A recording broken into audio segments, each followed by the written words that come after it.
اللہ تعالیٰ کے حضور حج کا فریضہ ادا کرنے کے بعد یہ حجاز کرام کا قافلہ منزل بمنزل فاصلہ طے کیے جا رہا تھا۔ راستے میں بے آب و گیا صحرا ان کے لیے بڑا تکلیف دہ سفر تھا۔ جب وہ قافلہ تھل کے درمیان میں پہنچا تو پانی نام کی کوئی شے ان کے پاس نہ بچی۔ دوپہر کی گرمی، تپتا صحرا اور دور دور تک سائے کا نام و نشان بھی نہ تھا۔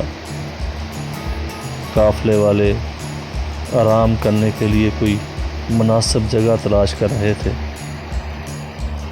حضرت موسیٰ علیہ السلام گئے آگ لینے۔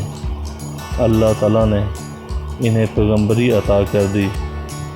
قافلے والے سایہ ڈھونڈ رہے تھے، لیکن وہ یہ دیکھ کر حیران رہ گئے کہ خدا کا برگزیدہ بندہ تانبے کی طرح تپتی ہوئی ریت پر نماز کی نیت باندھے اس طرح کھڑا ہے جیسے کوئی صحن گلشن میں پہنچ کر مست اور بے خود ہو جاتا ہے۔ انہیں اپنے گرد و نواح کی کوئی خبر نہ تھی۔ وہ نماز میں اپنے پروردگار سے محو راز و نیاز تھے۔ حاجیوں کی جماعت یہ عجیب و غریب اور تھر تھڑا دینے والا منظر دیکھ کر اپنی تکلیف بھول گئی۔ پھر وہ اس زاہد کے نماز سے فارغ ہونے کا انتظار کرنے لگے۔ بہت دیر کے بعد جب وہ مرد خدا معرفت کی گہرائی سے ابھر کر آیا تو حاجیوں نے دیکھا کہ اس کے چہرے اور بازوؤں سے پانی کے قطرے ٹپک رہے ہیں۔ ایسا معلوم ہوتا تھا کہ اس نے ابھی ابھی تازہ پانی سے وضو کیا ہے۔ قافلے والوں کو پانی کی طلب ستا رہی تھی۔ وہ نورانی، وجدانی اور ایمانی منظر بھول گئے جو چند لمحے پہلے انہوں نے دیکھا تھا۔ ان سے پوچھنے کے لیے، حضرت آپ نے یہ پانی کہاں سے لیا؟ درویش نے آسمان کی طرف نگاہ اٹھا کر انگلی سے اوپر کی طرف اشارہ کیا۔ جلالت خداوندی کے حضور عبادت میں مگن اور محویت کے سمندر میں غوطہ زن ہونے اور خوف خدا سے اس کے بدن اور چہرے سے وہ شبنم کے موتی ٹپک رہے تھے۔ قافلے والوں نے پھر عرض کیا، یہ پانی آپ کو کب ملتا ہے؟ اے سلطان دین، ہمیں اس معاملے سے باخبر کرنا۔ تیرے حال سے ہمارا یقین اور توکل بھرے۔ ہم جو ظاہری اسباب پر فریفتہ ہیں اور دیوانہ وار ان کی پرستش کرتے ہیں، اس بت پرستی سے نجات پائیں۔ مرد فقیر نے آسمان کی طرف نگاہ اٹھائی اور عرض کرنے لگا، اے میرے مالک، ان مسافروں کی سن، ان کی طلب پوری فرما، ان کے سینے کھول دے اور اپنا حق ان پر واضح فرما۔ تو نے اپنے رحم و کرم سے مجھ پر اپنے فضل کا دروازہ کھولا ہے، ان پر بھی کھول دے۔ اللہ کے حضور وہ درویش دستے دعا بلند کیے دعا مانگ رہا تھا کہ یکایک ایک جانب سے کالی گٹا اٹھی اور دیکھتے دیکھتے میںہ برسنے لگا۔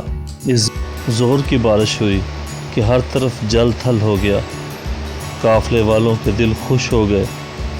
انہوں نے باران رحمت سے اپنے اپنے مشکیزے بھر لیے۔ بے آب و گیا اور تپتے صحرا میں رحمت خداوندی کا یہ منظر، یہ روح پرور منظر دیکھ کر اللہ تعالیٰ کی ذات مقدسہ پر ان کا ایمان پختہ ہو گیا۔ ان میں جو ظاہری اسباب پر یقین رکھنے والے تھے، ان کے ایمان مضبوط ہو گئے، اور جن کے دلوں میں اللہ والوں کے خلاف بغض تھا، انہیں اولیاء اللہ کی قوت پر کامل یقین ہو گیا۔ افلاک سے آتا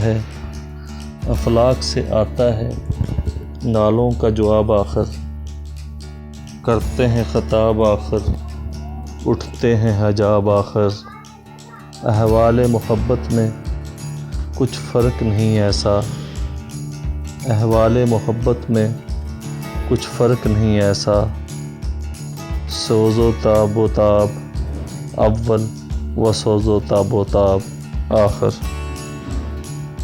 اس حقائق سے جو امت مسلمہ کو درس حیات ملتا ہے وہ یہ ہے کہ اللہ پر توکل کرو، کیونکہ وہ قادر مطلق ذات ہے، وہ ہر شے کو جاننے والا ہے، ہر چیز کے اسباب پیدا کرنا اس کے اختیار میں ہے۔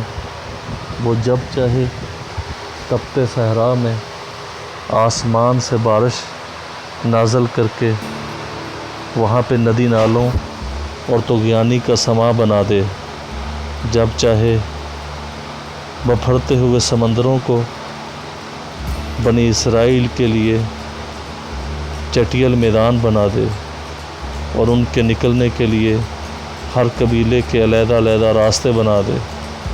وہ مالک ہے، وہ ہر چیز پہ قادر ہے، قدرت کاملہ اسی کے ہاتھ میں ہے۔ جب اس پہ انسان توکل کر لیتا ہے تو پھر وہ اس کے توکل کے قریب ہوتا ہے، بلکہ خود اللہ رب العالمین اپنی کلام قرآن مجید میں ارشاد فرماتے ہیں کہ جس طرح مجھ پہ میرے لوگ گمان کرتے ہیں، جس طرح کا میرا بندہ مجھ پہ گمان کرتا ہے، میں اس کے گمان کے قریب ہوتا ہوں۔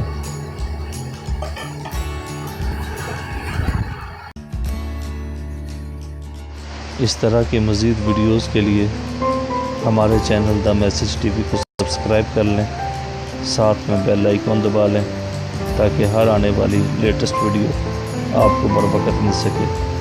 ویڈیو کو لائک کیجیے گا، شیئر کیجیے گا اور کمنٹس باکس میں اپنے کمنٹس لازمی دیجیے گا۔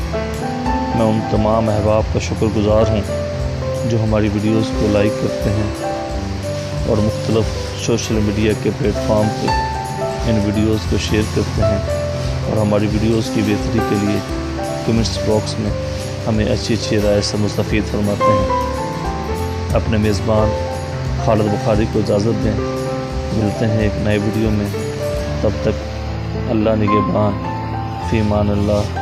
السلام علیکم ورحمۃ اللہ وبرکاتہ۔ ان گنت لا تعداد آقا نامدار علیہ الصلوۃ والسلام اور آپ کی آل طہار پر